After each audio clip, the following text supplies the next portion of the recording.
The hosts of Two Bored Apes are not registered investment advisors. The podcast is for entertainment and informational purposes only.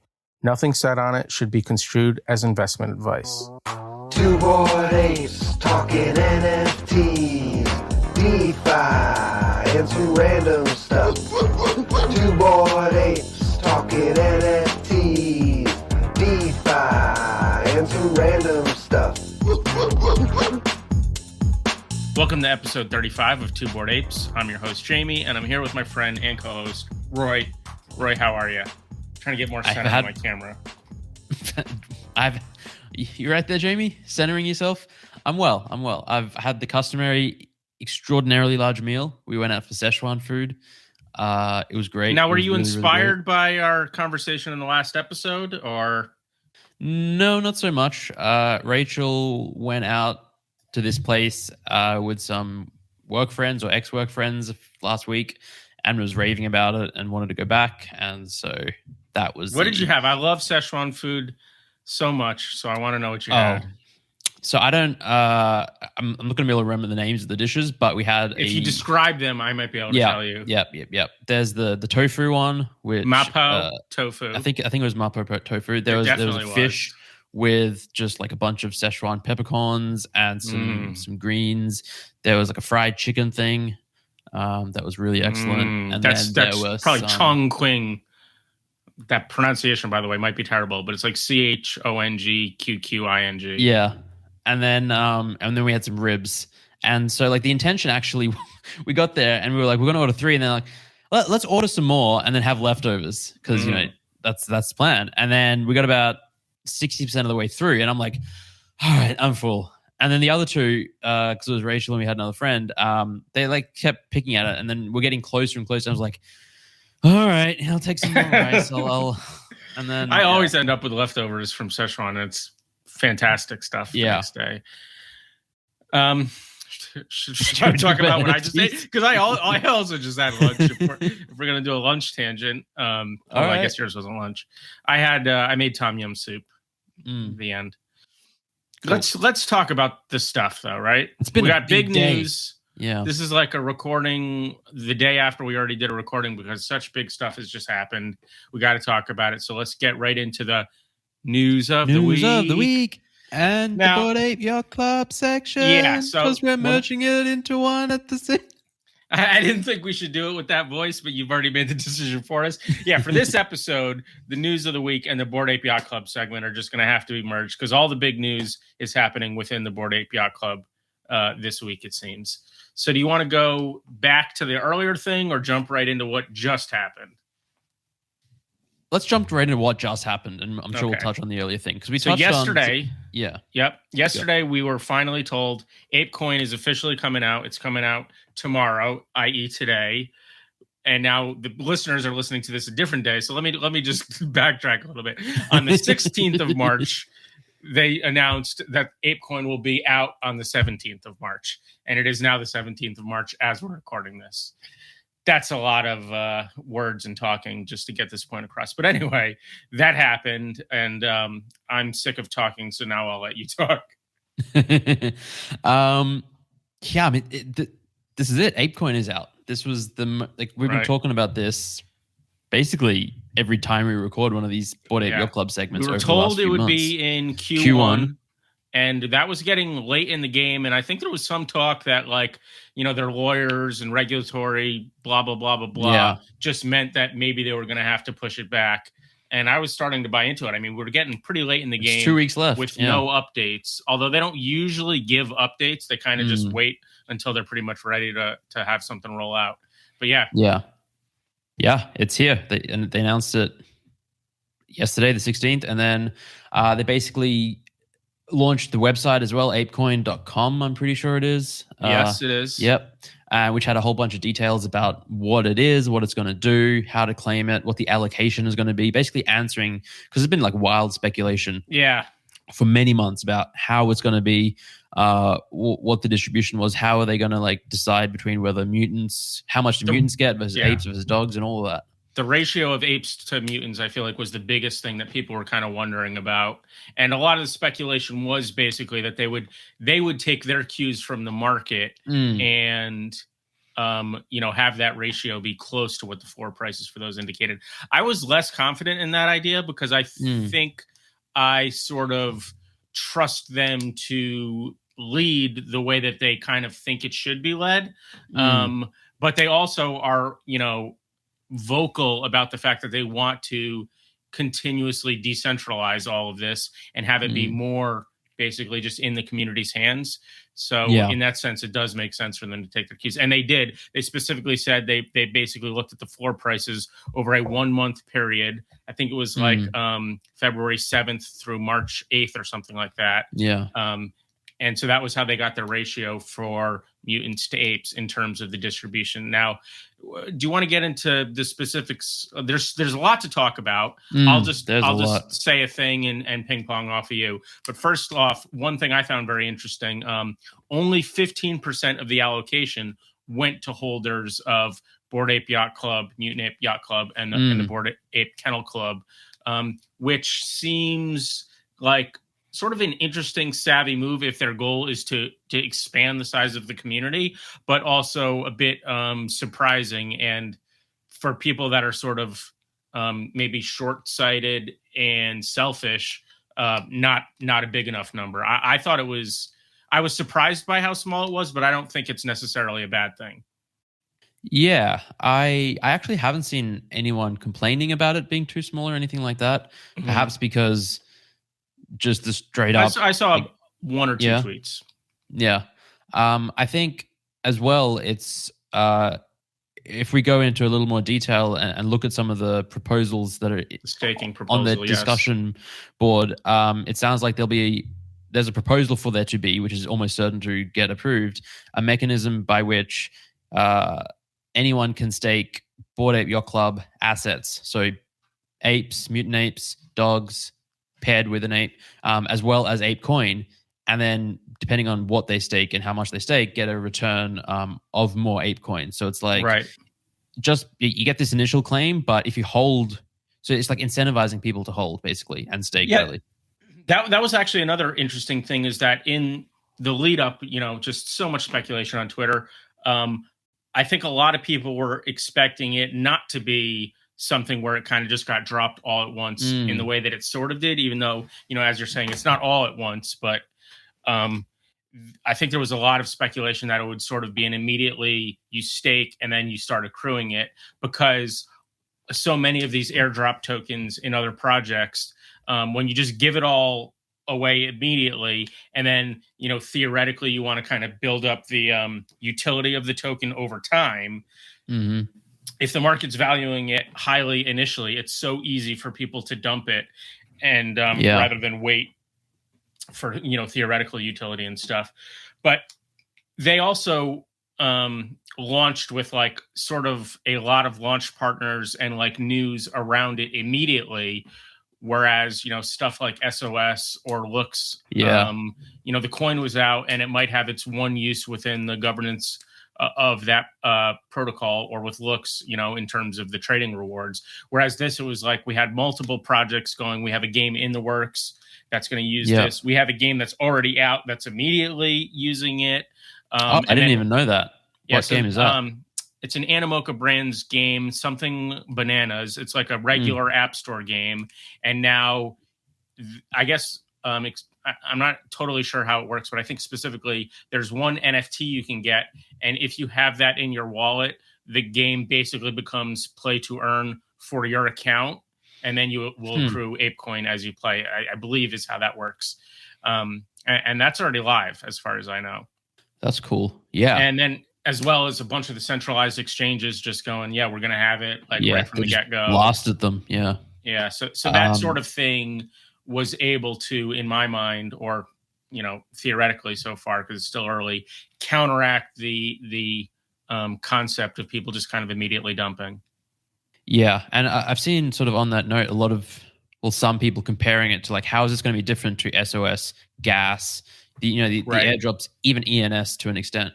And to begin with, I think ENS is different to the other two, but let's say, again, it's sort of like ApeCoin is launching with a really well-established, flesh-out ecosystem, things in the works, well as the most established in the entire NFT, except maybe if you wanted to say Axie on some level, but regardless.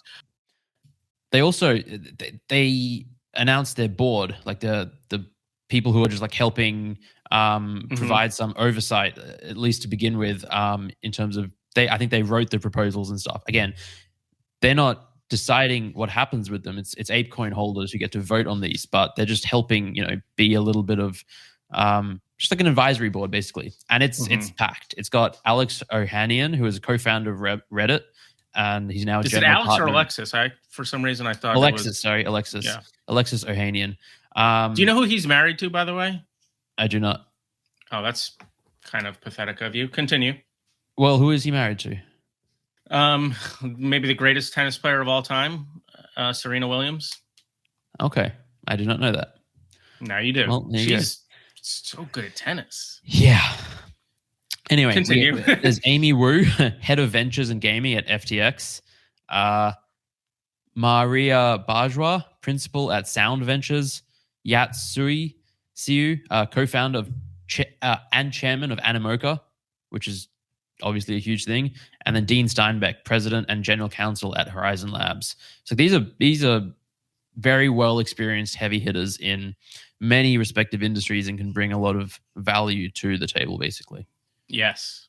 Yeah. Yeah. I have you ever listened to Alexis's podcast? He co-hosts a podcast. It's called, I should have figured out if I could remember the name before I started doing this. This is pathetic. It is. Anyway, he's got a good NFT podcast that he co-hosts, and I'm sorry that I'm blanking on the name right now, but it's good stuff. And I like his thought processes. He has an interesting perspective. As somebody who built a big fucking thing in Web 2.0, but who is also cognizant of this newer, theoretically better thing that is being built now, and that's just an interesting perspective that there's very few people, he's like Dom Hoff in that sense, where you've got this experience, although arguably Reddit much more successful than Vine, but regardless, Kevin Rose is another one. I actually don't really know what he's did before. I thought he was kind of just rich and worked for stuff. Oh, Dig. Okay, right. Yeah. So I find that perspective, those people, very interesting, and it's specifically, he's also very good at articulating his thoughts on the podcast. It's a good listen. Nice. We will try and find the name of it and put a link to it in the description below. I can get it within 30 seconds of this. I'm actually going to do it. Let me talk about some specifics. So ApeCoin, the total fully diluted supply is 1 billion, I believe, 1 billion coins. That sounds right.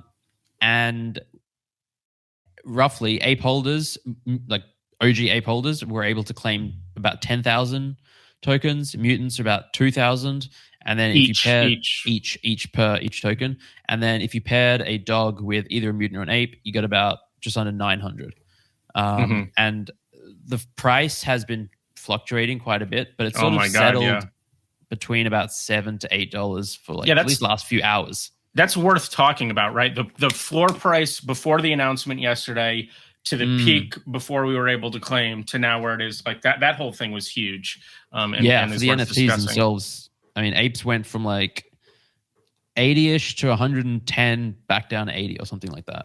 Basically, yeah. Very quickly. And it's actually, if you're in the stock market and you have stocks that pay dividends and stuff, or ones that spin off part of a company and stuff like that, you'll see this kind of thing very routinely. And the market actually did so far a very good job, because the peak floor price, before we were able to claim to where it is now has been running very, very closely with the value that you would get from claim, which is, predictable, but some people might think that the market is not quite sophisticated enough for that, but it seems to be.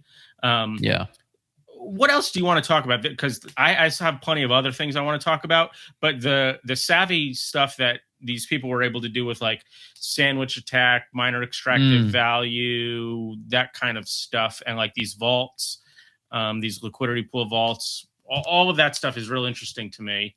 Liquidity pool vaults? I don't know what that is. So like, you know, these NFTX vaults and stuff like that, where basically you can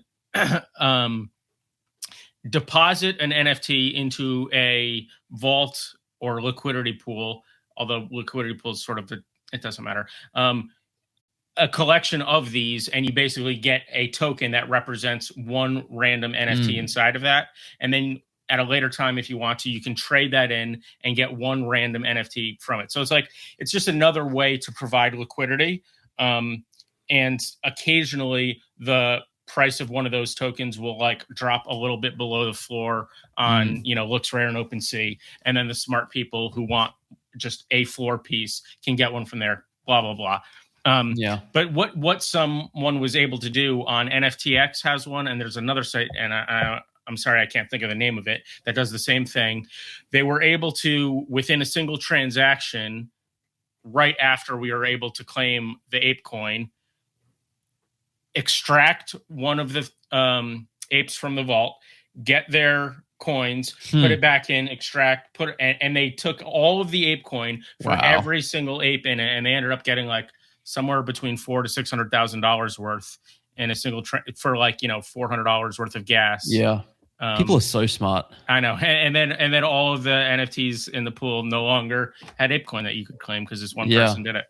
That was impressive. There was another one where somebody spent $46 and ended up with $2.7 million worth of. Is that ApeCoin. real? I saw that, and I was, oh, man. So I'm not sure if it was a sandwich attack or if it was. I think what happened is somebody tried to make a big swap in MetaMask, and somebody who was looking at the mempool saw the transaction, and there like wasn't enough liquidity in the liquidity pool for the person to do the swap easily or something, or the person that exploited had the liquidity in the pool and withdrew it after they saw the transaction, and then when it went through, the value of the pool was basically saying, because you know how these constant product ones work. So basically they ended up just swapping, you know, $2.something million worth of Ether for 2.5 ApeCoin, which is worth, you know, $11 or whatever. So that was amazing. Man, it's so crazy. Yeah. And there was also a couple people who just, I think, bought it for like $40 or $100. Yeah. It just in the very first seconds of tradings, not realizing what a market order is, or I don't know how you fuck up that badly. Yeah. I mean, I was having a little trouble though. I was initially trying to, I wanted to sell a little bit today. So I got 10,950 ApeCoin, and I wanted to swap out 2,500 of that immediately. And I just kept not changing my slippage on Uniswap like an idiot, and had like 4 failed transactions until I changed it from 0.5 to 2.5, and then it went through fine. Yeah. So what's your strategy? Is it now to just hold the rest long term? I mean, that's my vague plan, but it's not like you know, I haven't wrote a note to myself promising that I will not sell for 6 months or anything at all like that. But for the most part, I'm happy with my liquidity position right now, and I'm bullish on the economy of, or the ecosystem, I should say, probably of Yuga Labs and the Bored Ape Yacht Club. So my plan is to hold the rest, but I could easily see myself selling a bit more tomorrow if it runs up another 50 or 75% or something. Yeah, I'm in a similar boat. So I sold maybe about 20% of my allocation that I claimed. Mine ended up being 21.8%, I think, because I also had that extra dog that got me a little bit more. And I am thinking about selling more, just because I have basically not taken any profits on anything ape related. Like I still have. I guess I sold a few mutants, but that was because like you bought a bunch the night of the Dutch auction.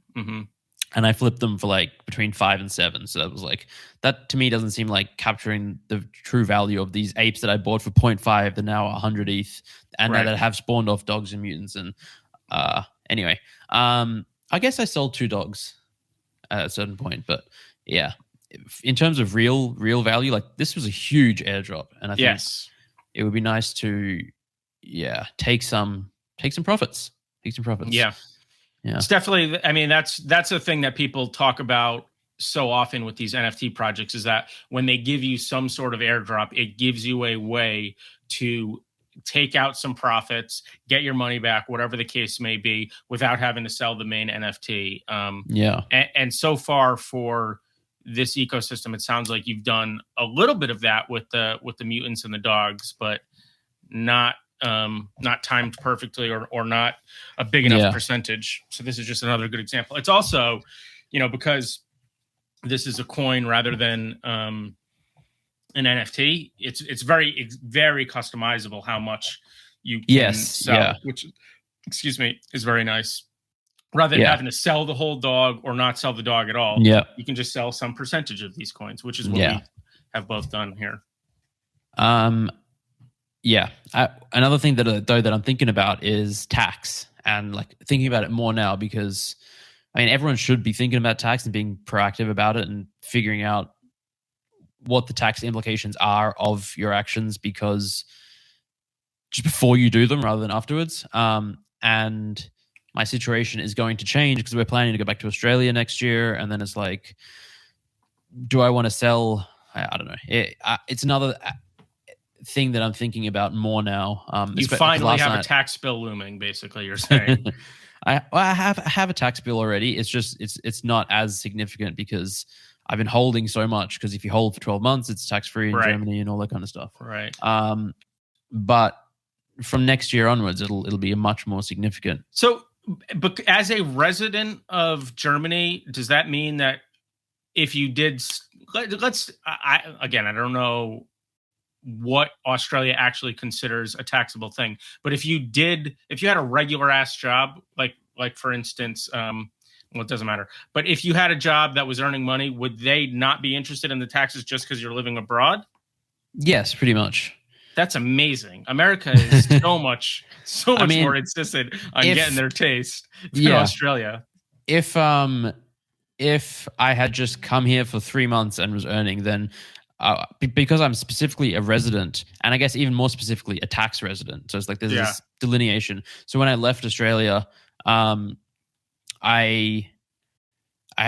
was as if I was paying tax, as if I was selling the assets and then rebuying them in Germany. So like I had a bunch of stocks, and then so like I left Australia, and then all right, so you bought the stocks at this price, you have them at this price, and you leave the country. Sold. So even though I wasn't selling them, but because I was leaving the country, the amount that I had earned, that counts as like a realized gain, and so I had to pay tax on that. But that also means that from that point onwards, so that makes some sense then. An Australian, they're getting their taste resident when you leave, right? Yeah, and then to some extent. Anyway, we didn't. Yeah, this is two bored accountants talking about taxes. I genuinely had a riveting conversation about tax last night.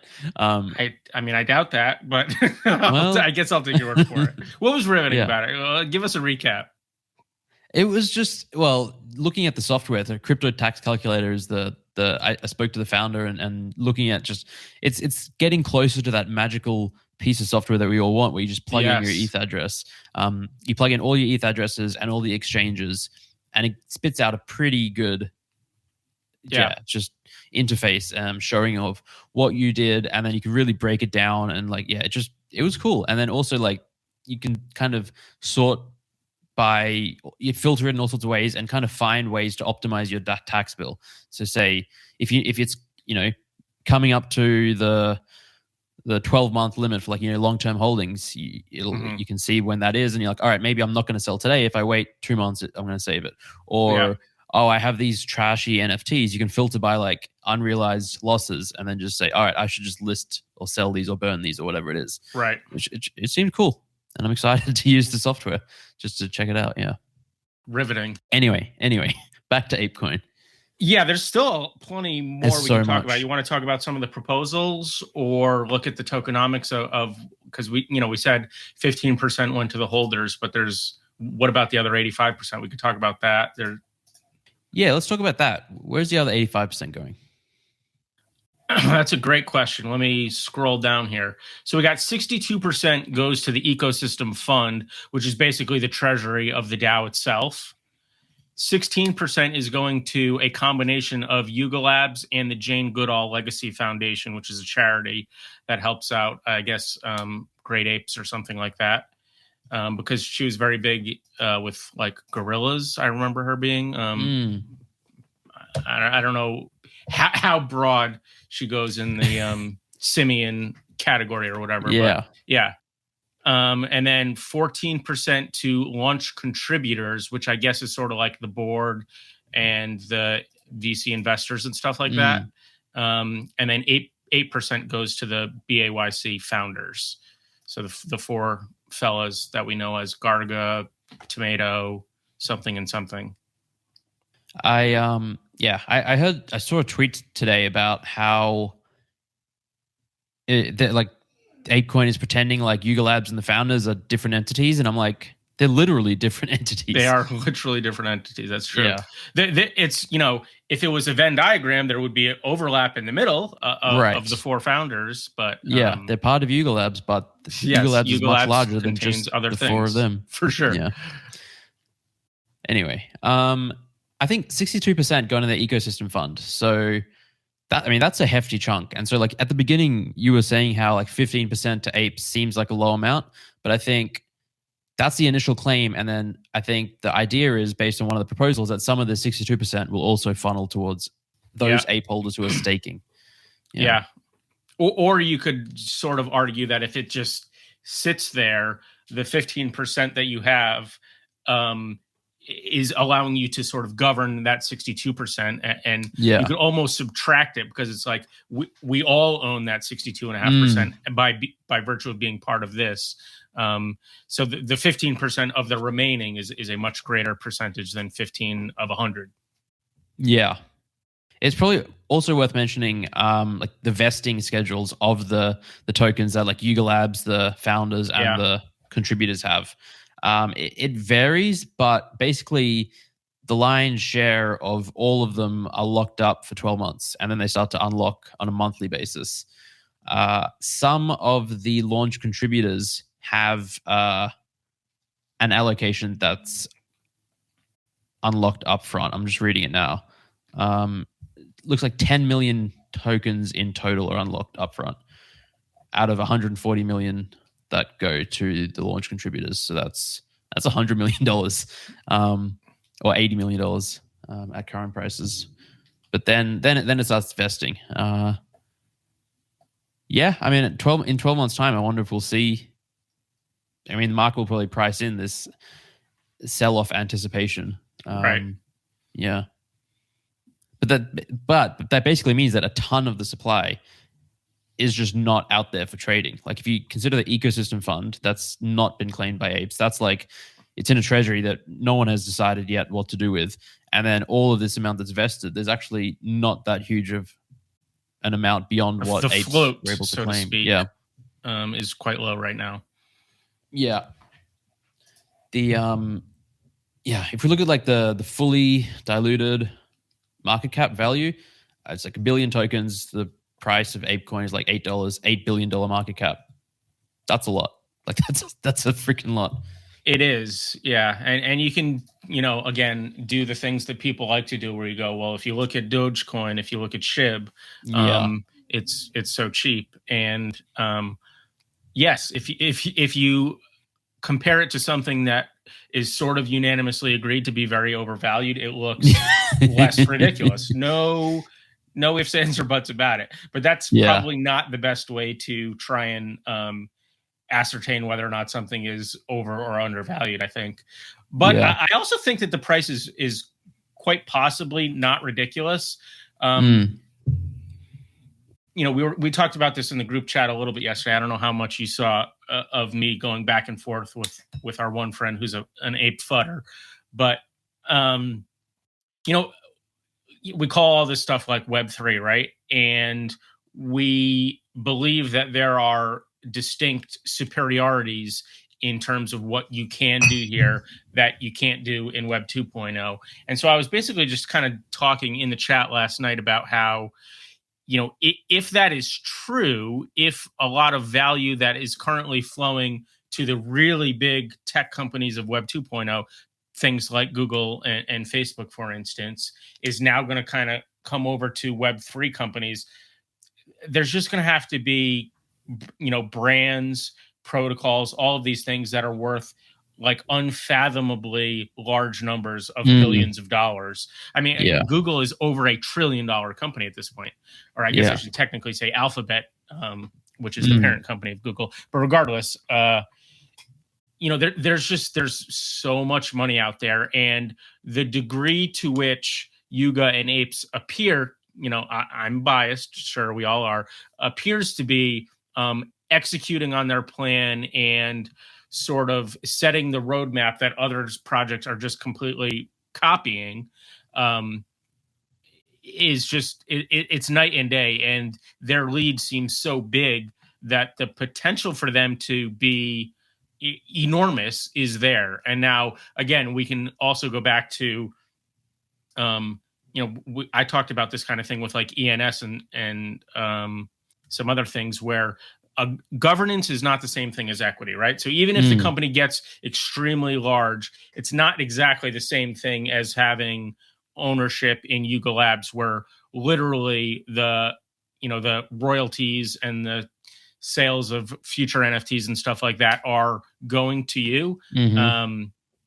So it's not a completely analogous situation, but it's worth keeping in mind how big the stuff that we're theoretically replacing is when you're looking at the valuation of this. But still, it's like they're valued at more than some really big established things that have certainly been around longer and done more, like NBA teams, for instance. They're generally speaking not worth this much money, and they have huge fan bases and have all these income streams, blah, blah, blah, blah, blah. So there's a lot of ways to look at it. But ultimately, I think what it comes down to is that, it's a to be determined type thing. We're not looking at a basket of easily valuable assets. We're looking at a evolving and growing, brand, company, series of protocols, whatever. So the range of what it can ultimately be worth in 10 years is really enormous. And so like maybe it's crazily overvalued and maybe it's crazily undervalued. They both seem totally possible to me. It can also be kind of both at the same time, where it's overvalued in the short term and undervalued in the long term, maybe, if that's possible. Yeah, I mean, I guess then you're getting into talking about like the time value of money and stuff like that. Because go ahead. No, I was going to get into some of the proposals, but you finish. I was just going to kind of pontificate a little bit more about the time value of money, which is not as riveting as that tax conversation you had the other day. All right. So in there's basically a forum for where people can, the board members have basically made a bunch of proposals just to kick things off about, the values of the DAO, proposing how things might get started and get kicked off. And I mean, there's a lot to dig into there, and we're not going to get into all of it. Right. There's 5 of them right now. 5 of them. They're called AIPs. I'm assuming Ape Improvement Protocol is what that stands for, or something. Number 3 specifically is one I wanted to talk about. It's the ecosystem fund allocation. And so we mentioned before how there was a 62% was going to the ecosystem fund. Of that, Apes were initially able to claim 15%. There's still a bunch more of Ape token and stuff to have stuff done with. And this is sort of like the first proposal of what we can do with that. And so I'm just going to specifically go through. They propose that 6% of the ecosystem fund gets allocated to, which would be like 3.6% of the total coins. For events, game development, education, marketing, and merch. and specifically 3.2% of the ecosystem fund for game development, 1.2% for events, 0.8% for merch, 0.5% for marketing and education efforts, and 0.3% for an ApeCoin NFT marketplace, which, I mean, that's something a lot of people speculated about whether Yuga would come out with their own marketplace, just because, I mean, the amount of volume that's traded on OpenSea and that every single trade, 2.5% is going to OpenSea. Right. If this marketplace just served Yuga Labs NFTs, that would bring in so much money. I mean, like if you could magically get people to stop using OpenSea or whatever, right? Too, which I don't think would be that difficult if it's done well. Yeah, I mean, but you would also maybe think that LooksRare would be stealing more of their stuff. They're offering essentially the same service at less fees now, and fees that you can take part in having them go to you, as opposed to OpenSea, where none of them go to you, and they still only have a very small portion of OpenSea's volume. So it's not that easy, seemingly, to just get people to change their habits on which marketplace they use. It's very much, seems to me, a chicken and egg problem where you go, well, the sellers aren't there, so the buyers aren't there, which means the sellers aren't there, which means the buyers aren't there. Right. And on it goes.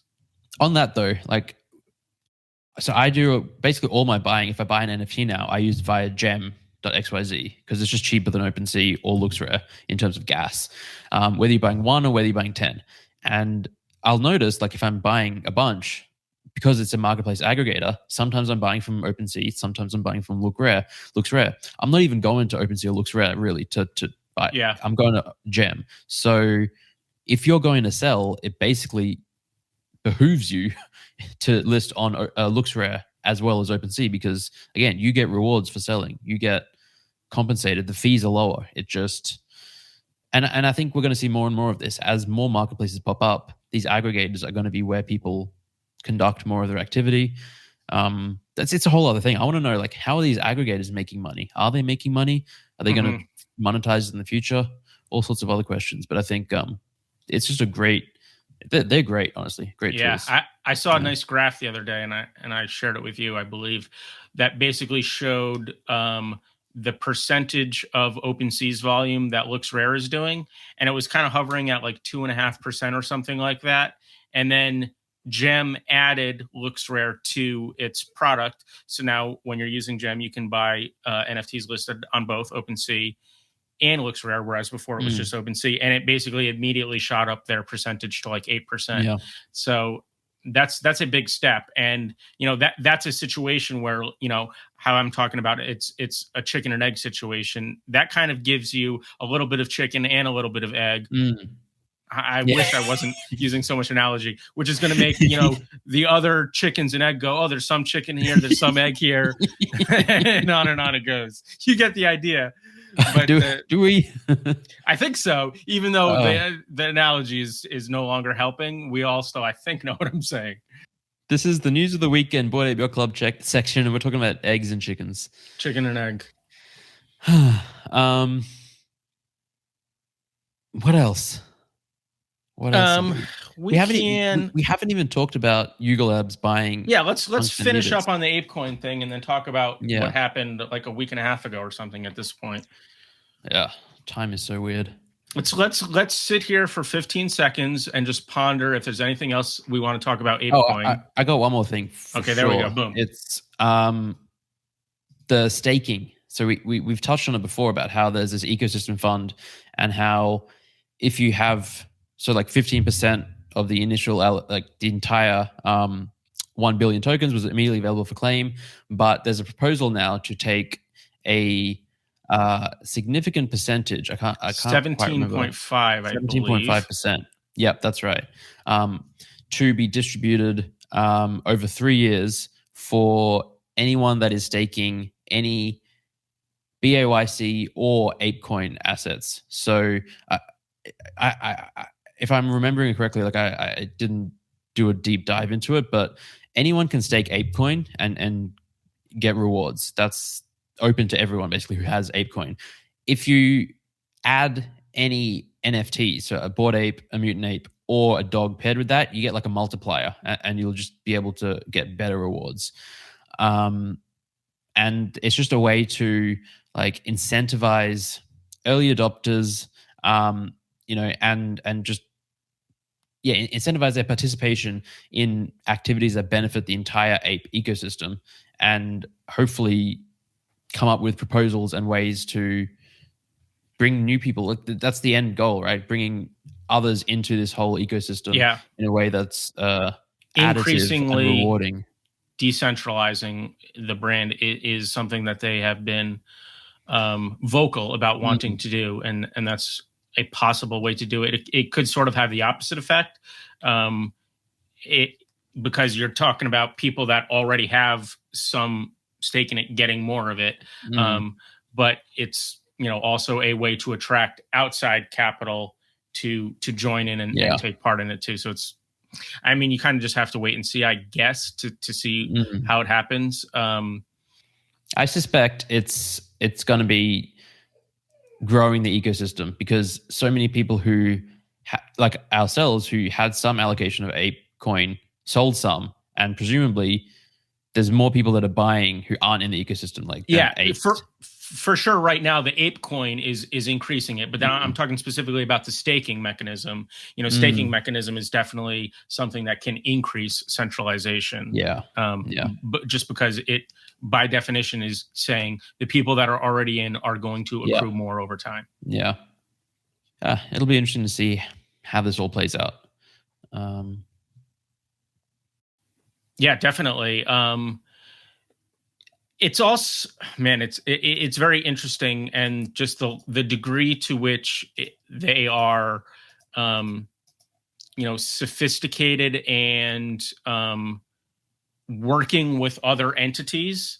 It seems so much greater than other NFT projects and the DAOs associated with those projects and the ERC20s associated with all those projects. It just seems like so many of those are just, okay, we're going to slowly over time, you're going to accrue these, and then maybe you can use them to get another NFT. Whereas this seems more like the Nouns DAO ecosystem, for instance, where it's like, we're trying to do stuff globally in the real world and in the digital world to just increase awareness of this, theoretically maybe make the world a better place. I mean, like right now, the Jane Goodall Foundation, the last time I checked, the amount that they're getting times the price of the coin was at the time, they're getting like $80 million, which is amazing.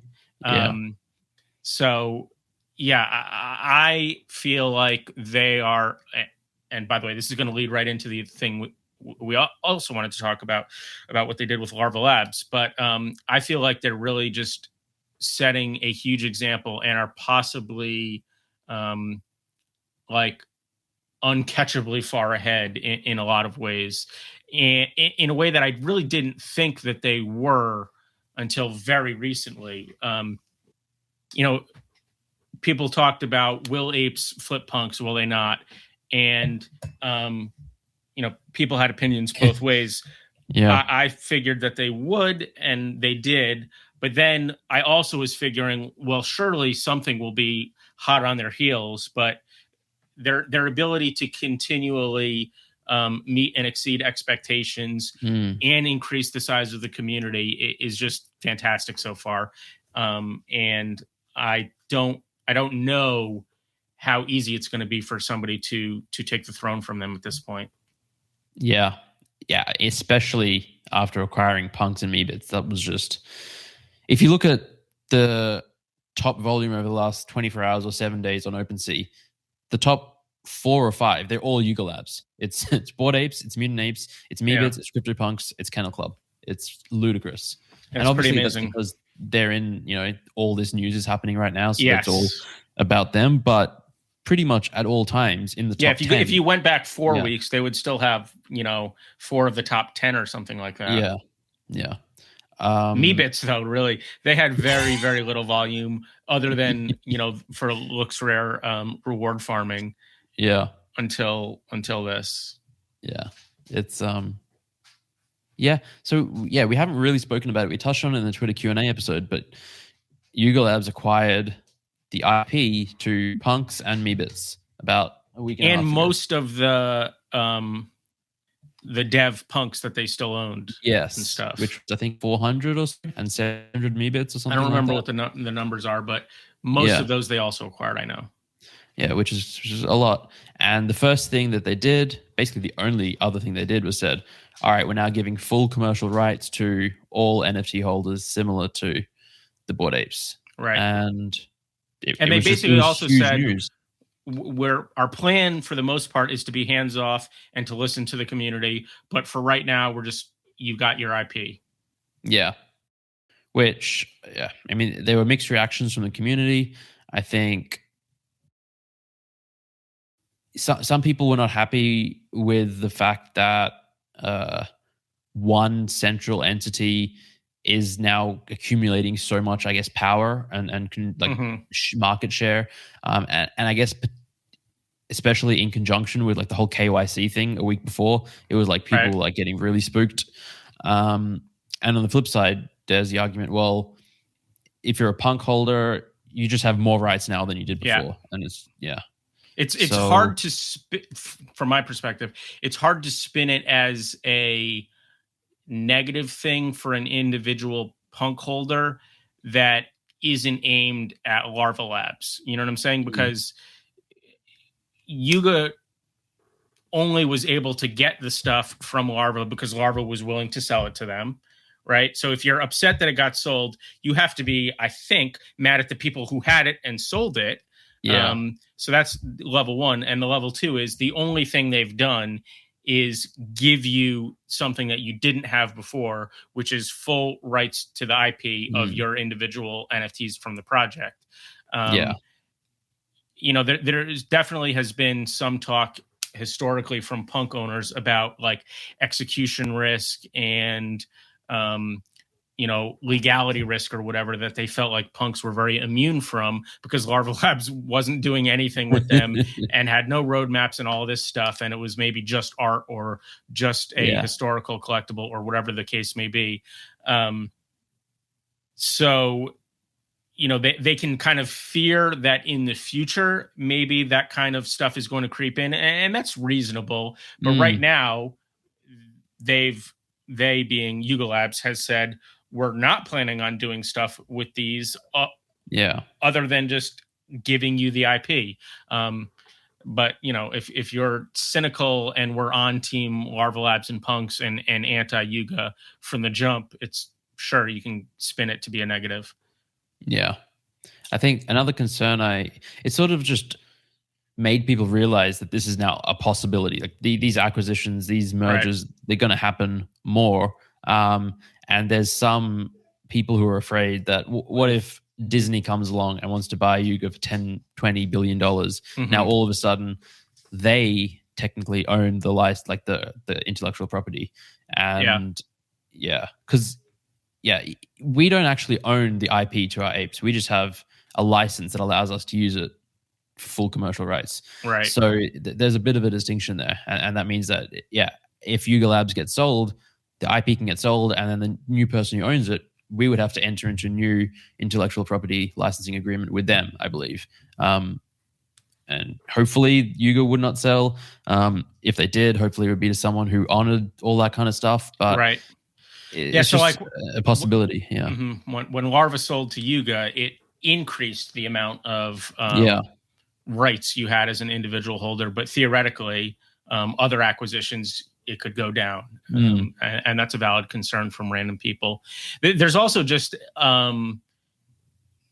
you know, there's something fun about there being tons of different communities. And if there's consolidation, maybe people just don't like that because it feels less unique, less decentralized, less interesting. I don't know. It's always been a thing that I've talked about in terms of how much overlap there already seems to be in these projects. So the idea of the communities being super distinct and separate is a little bit fallacious.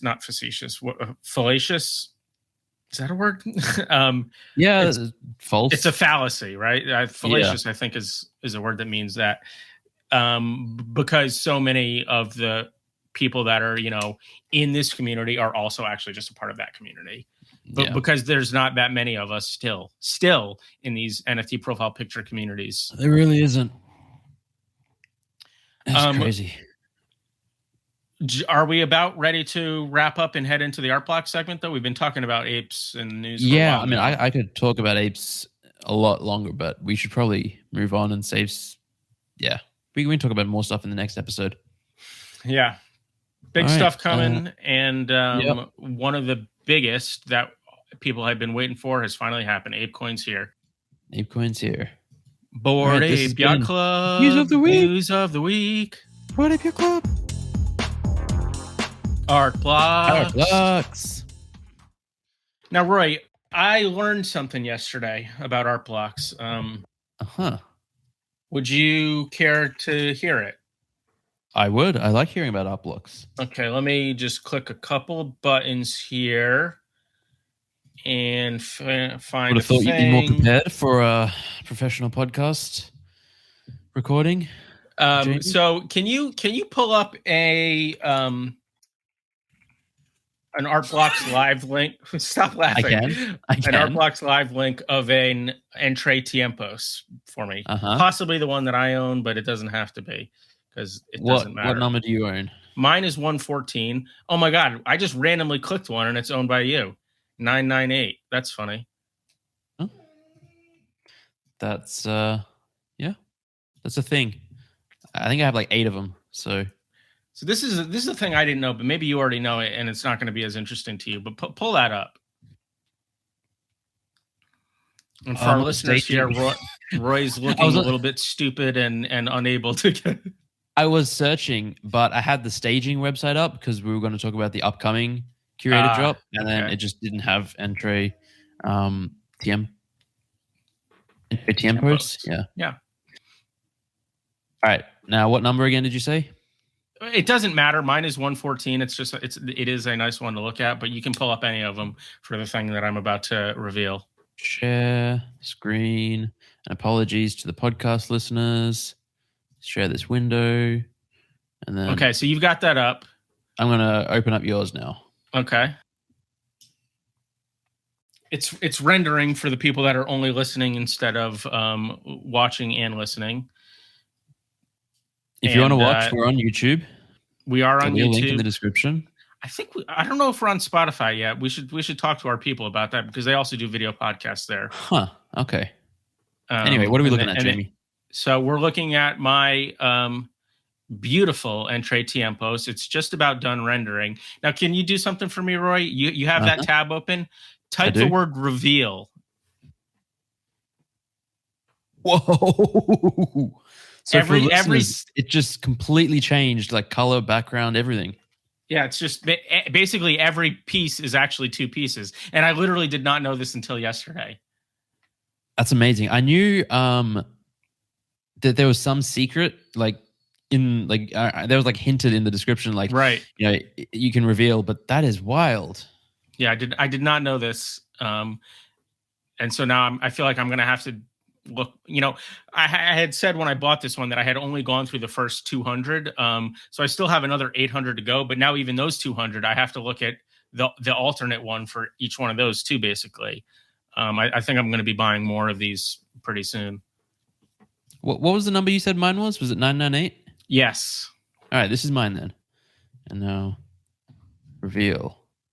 And from what I can tell, there's no relation between the first one and the second one. I mean, I don't really know how the code works. Like it could be he multiplies by -1 or something. And so in that sense, they're related. But in terms of what you're looking at, they bear no relation other than the fact that they're both definitely from this collection. Excuse me. That's amazing. I was talking to the person that I was told me about this. I was talking to them. This one's crazy. Yeah, it is. That this project is like very, very top notch to me in terms of this is the thing we talk about with generative projects a lot, having great variety within the project to where the pieces look quite different, but still keeping that thematic through line where you go, that is definitely an Entre Tiempos.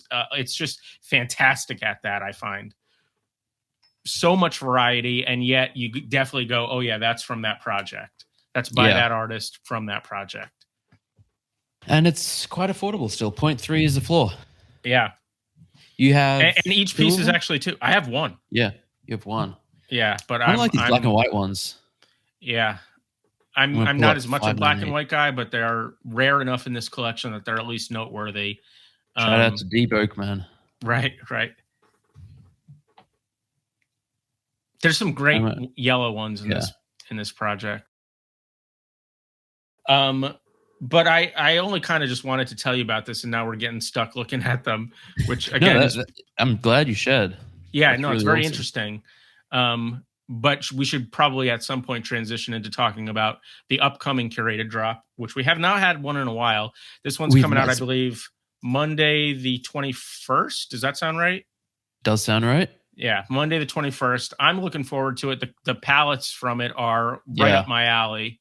And the compositions. Called, go ahead. No, you go. I was going to say it's called Memories of Qilin by Emily Zai. She, I believe. XIE. Yeah, I think that's more like she. The compositions is something that I also like, but we were talking about this earlier.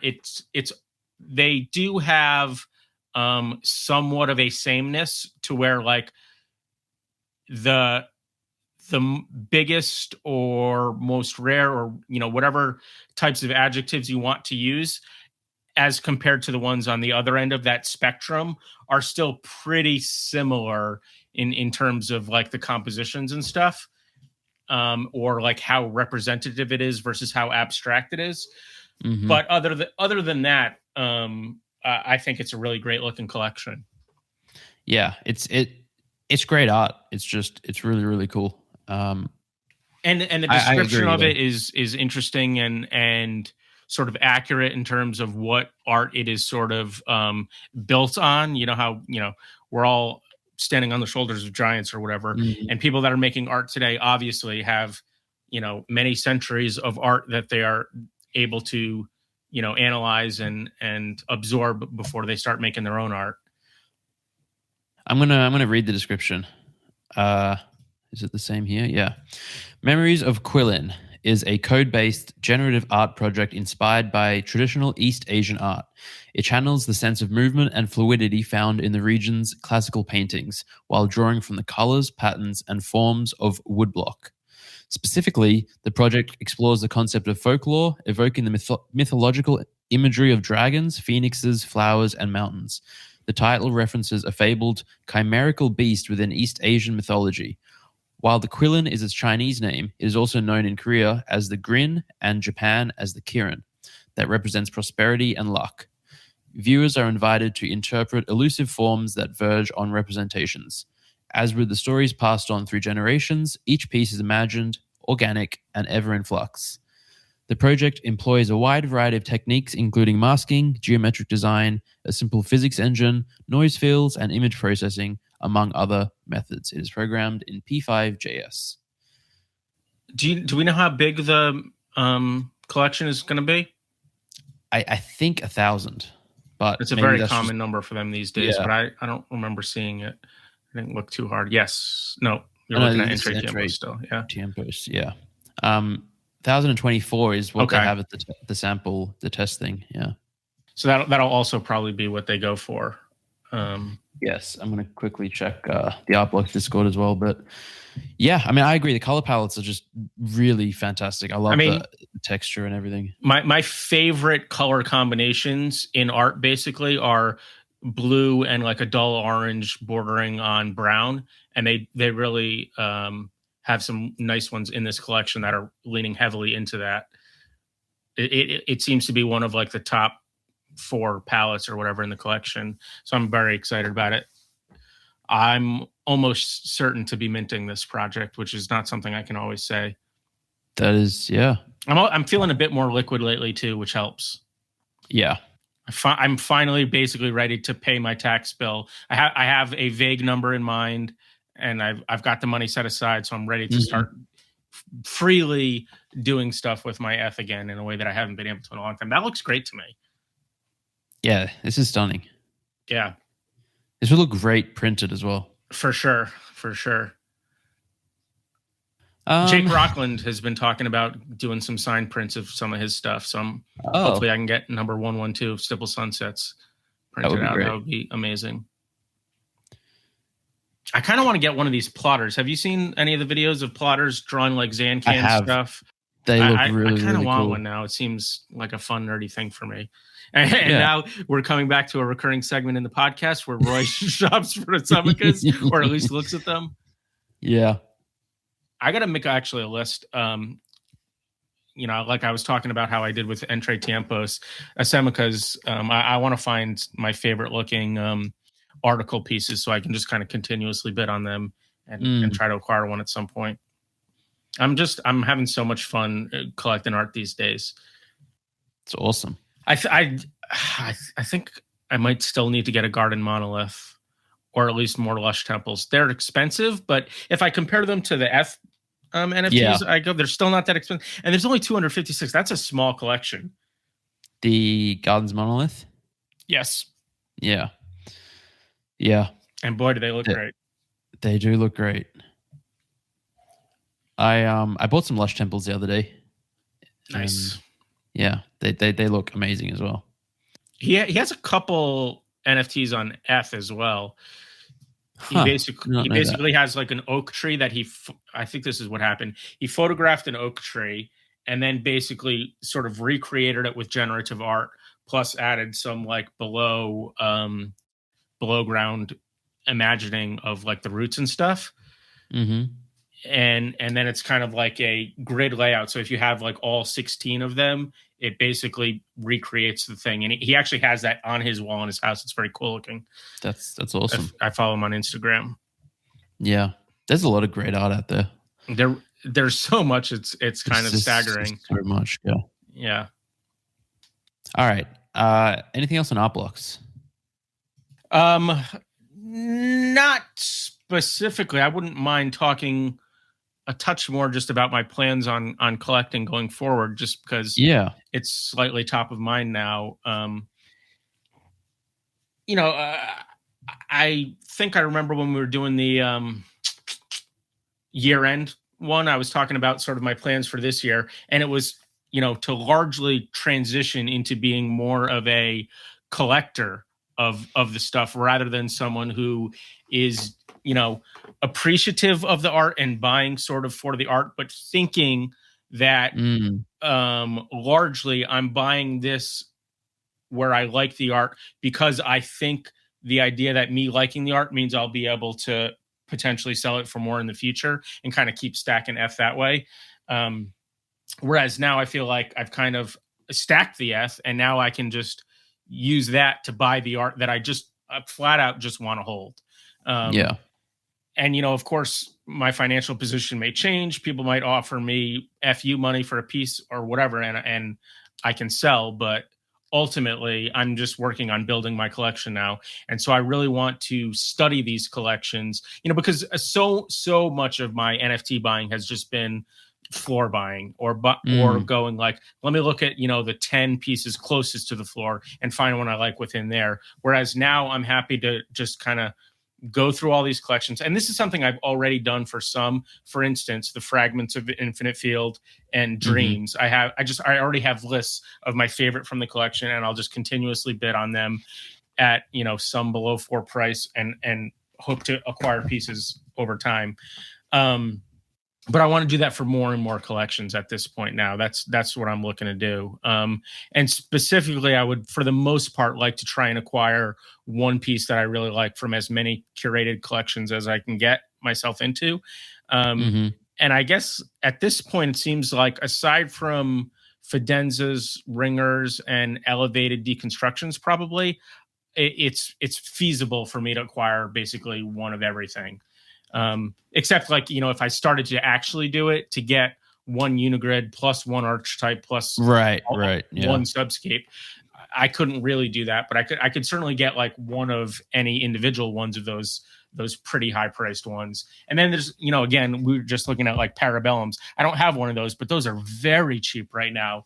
And there's a handful of projects that are like, in the 0.2 to 0.8 range that I can feel very comfortable acquiring one piece of. Is there anything sort of on your wish list not on art blocks that you really, really want? Yeah, I I mean, know a garden currency- monolith. I said, yeah. Certainly currency was for a long time.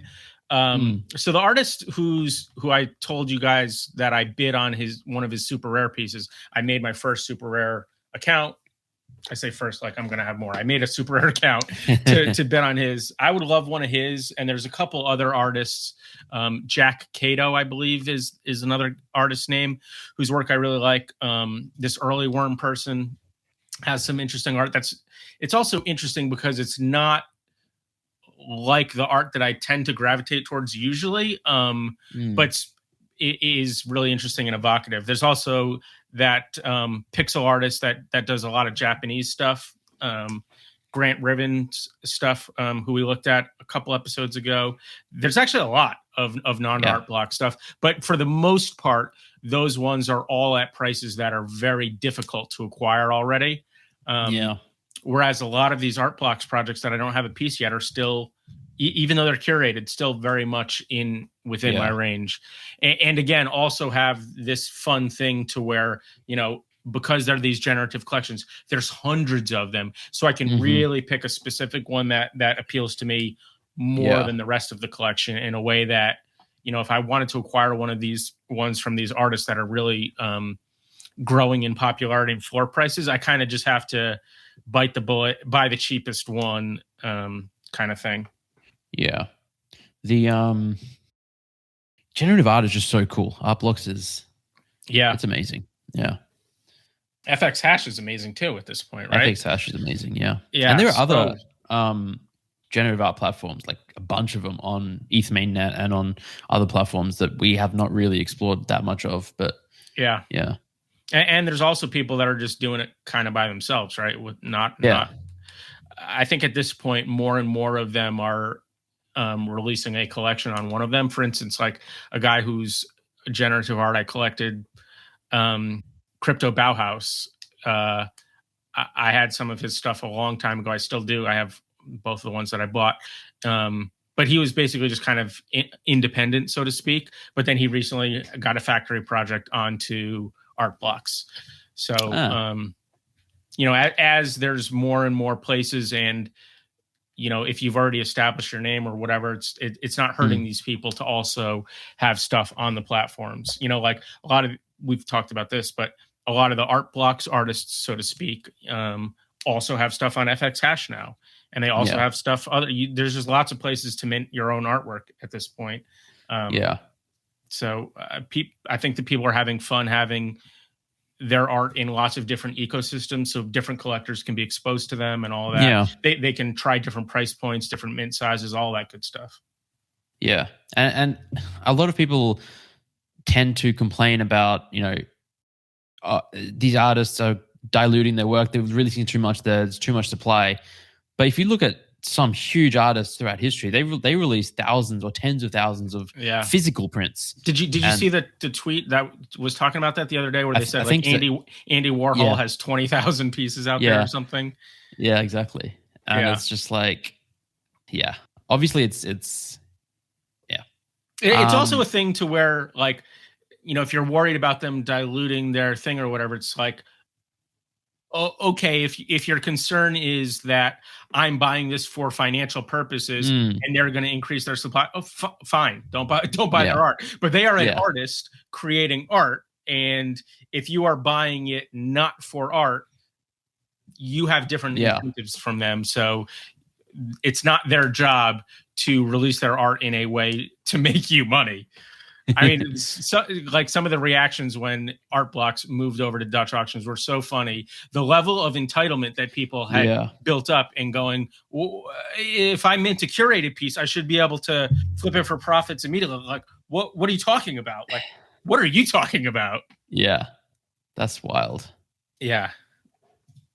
I also want to get back into creating art more. I've done so little lately because I did the Abstract of the Day collection. I really fucking loved it, and it was the most art I had created in my whole life, and in a consistent way. That was awesome. I got to learn a lot about like me as an artist. But then I was a bit burnt out at the end, and also wanting to, because of the fact that I had to, or, was aspiring to do one continuously every day. It was just, it was becoming a little bit like craft rather than art, which is sort of a bit of a different thing. And so now I'm sort of enjoying learning about art history, appreciating all of this different type of art, and sort of refilling my creative well before I get back at it again. But now I'm feeling like I'm getting quite ready to create a lot again, which is going to be fun. That's awesome. Yeah, I'm looking forward to seeing what you come up with. It's fun being an appreciator of art. Like, yeah, it's just an enjoyable way to spend neurons and time. Absolutely. Yeah. And it's amazing how well this space has just increased the awareness of that for so many of us. I definitely was creating some art before and spending some time appreciating art before, but the degree compared to where I'm at now is night and day. And not just that, but also, like I talked about in our last episode, I'm reading that book now, When the Machines Made Art. I read the book about contemporary art, the $12 million shark or whatever. I'm spending more time creating, appreciating, and learning outside of the direct learning that you can do just looking at a piece. I mean, obviously there's something there, but to actually read about it. There's also a YouTube channel that I've been liking lately. I'm going to pull it up. I believe it's called Great Art Explained. Mm-hmm. That's a good channel. We'll have a link there, but that's something that I can recommend. They basically just take very famous pieces that we all know. Salvador Dali's The Persistence of Memory, Vincent van Gogh's The Starry Night, etc. And they'll basically do like a 15, 16-minute video where they kind of just talk about where art was at before that, where that artist was at before that, and what they did, and look at the piece and talk about it. And it's a great way for people who didn't major in art, weren't classically trained, all of that good stuff, to get a sense of what those people who have that kind of understanding and experience and point of view, what they're seeing. Not that it's purely more valid, but it's different and has for sure some level of validity. And I think that's a great way to just give you new mechanisms for analyzing and appreciating art. Yeah, that sounds awesome. Back when I used to watch lots of YouTube, that's exactly the kind of channel that I would just love to just watch. And yeah. Yeah. The other thing I've been thinking lately is I really got to go back and listen to / watch all the After Dinner Mints. I've literally seen, I think, one half of the first episode with Dimitri, and I was like, this is great. I'm going to keep doing this, and just have been too busy to get around to watching it. But like, I really need to, I think, listen to all of those. Yeah, we also need to make a trip to Marfa. Like, that would just be an amazing thing. Yeah. All right. we just had one of the longest unplanned silences of the podcast. I was just thinking about like my travel plans. Like, can we make this happen in like June? ? But then maybe it's worth just waiting till there's another event there. Yeah. Anyway, or till you're already in America. Or are you planning on being? Well, I'll be in America in June. Okay. NFT NYC. Okay. I didn't know. And Ape Fest. How? Yeah. Oh. Those are kind of overlapping with the World Series. What do you know when in June specifically? 20th those are? To the 23rd. Oh, that's a pain. I haven't looked too specifically at the World Series schedule, so I don't know if there is stuff those days. But I was definitely sort of planning on having a longer trip to it this year. This year than I did last year. I just got confused about if I was talking about this year or not. Because last year I just played the main event. But it would be nice to spend more time with my friends and play some more events this year. It would be fun to play. I'll do that as well. Like, play a PLO event, a 1500. That would be so fun. It would be so much. Poker it's a fun game when you're not doing it for a living. It for sure can be. Yeah. And even when it is what you're doing for a living, if you're winning, it's fun. It's fun. when you're stacking chips and making it deep in tournaments, that is really I mean, I know you've never had success in tournaments. So Excuse me. I won that one tournament. Like. Yeah. That 30-player one. Well, should we do What Am I Thinking? Yeah, sure. Let's do the What Am I Thinking segment.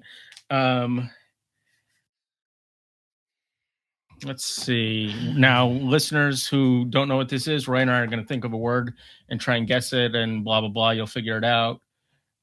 Okay, I got one. All right. I got one. I just changed mine at the last second. 3, 2, 1. Sword. Pineapple and sword. Ooh, okay. Interesting. Pineapple and sword. Pineapple and sword. Okay, I got something. I don't think you're going to get it, though. All right, well, let's see. 3, 2, 1. Gallagher.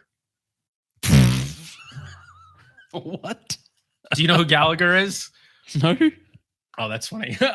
So he was a comedian from like the 1980s, and like his big it sounds insane, but his big thing was he would have a watermelon and he had a giant mallet and he would just smash them on stage. That was like the biggest part of his act.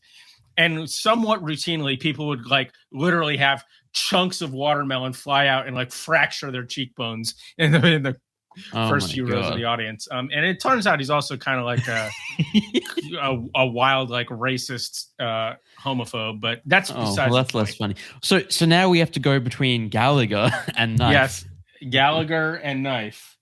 Yes. I'm ready. Sure. 3, 2, 1. Mallet. That was easy. That almost seemed like cheating, but why? Yeah, because you just had said that word. Right, but I if you actually knew who Gallagher was ahead of time, you wouldn't have needed to have me say that. And if I didn't tell you anything about who Gallagher was, we would have just been starting from scratch again. All right, that was a quick one. That was a quick one. Hey, this has been. Do you want to play some Dota after this? Oh, what you have to do something.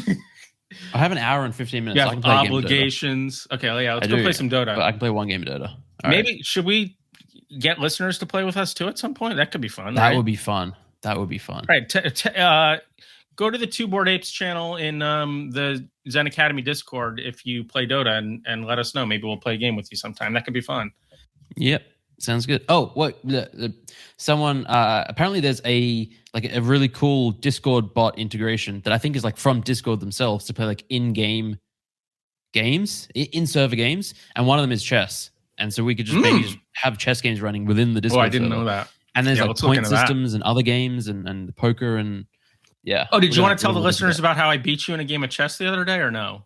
So I timed out again, and that's the time. Do you want to tell them about the time that I obliterated you again in like you didn't a 45 me. minute I obliterated myself. Obliterated I obliterated myself with a terrible blunder of that night, I think. Yeah, but this is not interesting. But hadn't I fucked up earlier and lost my bishop in a way that I shouldn't have and fought back really good, or was that a different game that I played right before? I play a lot of chess these days. But yeah, that one you wouldn't tell. Funny. Okay, this has been episode 35 of Two Bored Apes. Thanks for listening. Thank you. See you next time. Bye. Two Bored Apes talking NFTs, DeFi, and some random stuff. Two Bored Apes talking NFTs, DeFi, and some random stuff.